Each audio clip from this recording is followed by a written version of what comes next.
tenevo. Sì, però il mercato italiano ormai si sta riducendo a zero perché nessuno più investe in Italia perché le aziende italiane non pagano più. Il mercato italiano non paga più. Di conseguenza i capitali esteri non verranno più in Italia ad investire perché le aziende italiane non pagano più, perciò non c'è possibilità di crescita. Dobbiamo riappropriarci delle nostre radici. Dobbiamo, guardando quel filmato di prima, è perché non c'è proprio cultura alla base, manca la cultura alla base. Non siamo più cittadini, non solo italiani, perché non mi sento italiano, non mi sento veneto, non mi sento... Cioè, il discorso è, dobbiamo riappropriarci della nostra identità.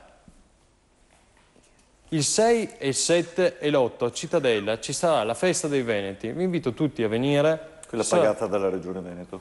Ma al di là pagato o non pagato No, dalla perché Regione costa anche Veneta, questo, comunque ci sono delle persone che vanno lì a esporre, portano i loro prodotti, prodotti tipici veneti e sono lì